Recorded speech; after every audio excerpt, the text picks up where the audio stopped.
नमस्कार दोस्तों, मैं आपका दोस्त आयुष आपका अपने YouTube channel facts by Ayush पर स्वागत करता हूं। चलिए आइए आज का खबरों का सिलसिला शुरू करें। तमिलनाडु में एआईएडीएमके पार्टी दो हिस्सों में टूट चुकी है। पार्टी के नेता सीवी षणमुगम ने सीएम विजय की पार्टी तमिलगा वेद्री कड़गम को समर्थन देने का आधिकारिक ऐलान कर दिया है। कहा जा रहा है कि उनके साथ 30 विधायक भी शामिल हैं।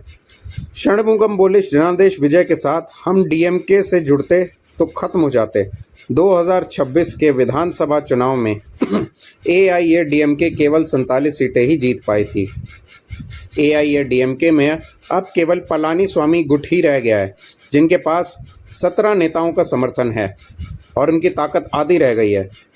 आइए अपनी अगली खबर की ओर रुख करते हुए, प्रधानमंत्री मोदी 15 मई को 5 देशों की यात्रा पर रवाना होंगे। ईरान जंग के पहले यूएई पहुंचेंगे। पीएम मोदी 15 मई को यूएई पहुंच गए राष्ट्रपति मोहम्मद बिन जायद से मुलाकात करेंगे। भारत यूएई व्यापारिक रणनीतिक साझेदारी पर चर्चा होगी। 15 से 17 मई वे नीदरलैंड में रहेंगे। इस दौरान वे प्रधानमंत्री रॉब जेटन और क्वीन मैक्सिमा से मुलाकात करेंगे। बैठक में रक्षा, सुरक्षा, ग्रीन हाइड्रोजन, सेमीकंडक्टर और जल साझेदारी पर चर्चा होगी। 17 से 18 मई को स्वीडन और 19 मई को नॉर्वे के ओस्लो में 19 मई को तीसरा इंडिया नॉर्डिक समिट आयोजित होगा। इसमें ग्रीन ट्रांजिशन, ब्लू इकोनॉमी, रक्षा, स्पेस जैसी महत्वपूर्ण विषयों पर चर्चा होगी। आखिर में 19 से 20 मई को वे इटली जाएंगे और जॉर्जिया मेलोनी वहां की प्रधानमंत्री से बात करेंगे और ट्रेड एग्रीमेंट, रक्षा सहयोग और भारत ईयू पर बात करेंगे। अगली खबर, फूल की 36 वर्ग की दुकान का किराया 1.70 करोड़ रुपए प्रति वर्ष। हरिद्वार में गंगा घाटों पर शॉप्स का रिकॉर्ड तोड़ रेंट। नगर निगम ने गंगा घाटों और पुलों के आसपास फूल फरोशी की 36 वर्ग फीट की 6 दुकानों के लिए करीब 4 करोड़ रुपए न्यूनतम बोली निर्धारित की है। यह ठेके 1 वर्ष के लिए छोड़े जाएंगे और इनसे नगर निगम को लगभग 4 करोड़ रुपए से अधिक की आमदनी का अनुमान लगाया जा सकता है। सबसे महंगे ठेके में घंटाघर से पंतद्वीप जाने वाले पुल की सीढ़ी के साथ 36 वर्ग फीट की न्यूनतम बोली 1.70 करोड़ रुपए निर्धारित की गई है, जबकि विष्णु घाट से ललतारो पुल से ठेके की न्यूनतम बोली करीब 4.96 लाख रुपए तय की गई है। आइए अगली खबर की ओर रुख करते हुए, 1 जुलाई से बंद होगा फ्री सफ़र। अब सिर्फ स्मार्ट कार्ड से ही बसों में मुफ्त यात्रा कर सकेंगी महिलाएं। दिल्ली में महिलाओं के लिए फ्री बस सफ़र के नियमों में बड़ा बदलाव लागू होने जा रहा है। 1 जुलाई से दिल्ली की बसों में सिर्फ पिंक सहेली स्मार्ट कार्ड के साथ ही महिलाएं फ्री सफ़र कर पाएंगी।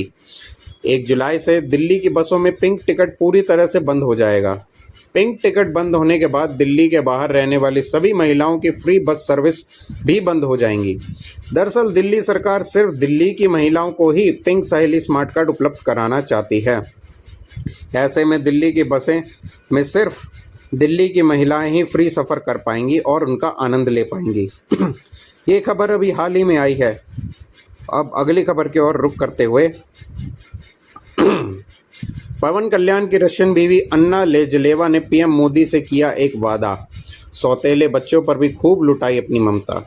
एक्टर और आंध्र प्रदेश के उप मुख्यमंत्री पवन कल्याण और उनके पूरे परिवार से प्रधानमंत्री नरेंद्र मोदी ने मुलाकात की है। पवन कल्याण की पत्नी अन्ना लेजलेवा ने मोदी के साथ तस्वीरें भी सोशल मीडिया पर साझा की और बताया कि उनसे क्या वादा किया है। उन्होंने अपनी बातचीत की एक तस्वीर शेयर करते हुए लिखा है, मैंने नरेंद्र मोदी जी से वादा किया है कि मैं अपने पति का बड़े अच्छे से ख्याल रखूंगी।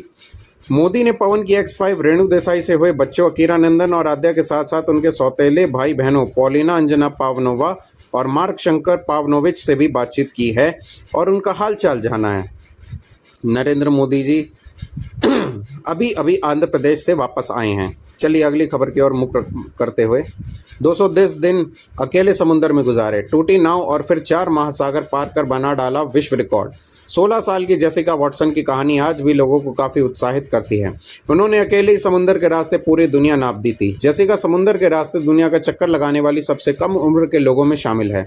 दुनिया के सबसे चर्चित टीनेजर्स में शामिल होने से पहले जेसिका का सपना समुद्र के बीच लगभग चकनाचूर हो गया था। वॉटसन की ऐतिहासिक यात्रा शुरू होने वाली थी और उनसे पहले समुद्र के बीच उनकी टेस्टिंग थी। टेस्टिंग के दौरान उनकी पहली ही रात उनकी 34 फुट लंबी यॉट एलिनास पिंक लेडी की टक्कर 63,000 टन वजनी एक विशाल मालवाहक जहाज से हो गई थी। टक्कर इतनी जोरदार थी कि यॉट का सारा मस्तूल टूट गया और नाव बुरी तरह से क्षतिग्रस्त हो गई थी। आइए अगली खबर की तरफ रुख करते हुए, नेपाल की बालेन सरकार ने एक और तानाशाही हुक्म जारी किया है। 30 दिन ही रुक सकेंगे अब भारतीय पर्यटक, इसके बाद जब्त हो जाएगी उनकी गाड़ी। जी हाँ, भारतीय पर्यटकों को लेकर नेपाल की बालेन सरकार ने एक और नया नियम लागू कर दिया है। भारतीय पर्यटकों को नेपाल घूमने के लिए लगभग 30 दिन का समय निर्धारित दिया गया है। 30 दिन का इन्हें वाहन कस्टम भी अदा करना होगा। 30 दिन के बाद शुल्क अदा करने पर भी नेपाल में रुकने नहीं दिया जाएगा और वाहन जब्त कर लिया जाएगा। भारतीय वाहनों के प्रवेश और नेपाल में रुकने की अवधि सहित आने जाने का विवरण अब डिजिटल रूप में रखा जाएगा। ये एक के बाद एक तानाशाही हुक्म निकालते जा रहे हैं। बालेन सरकार हर दिन नए नए फैसलों से भारत सरकार को परेशान करने की कोशिश कर रही है। धन्यवाद।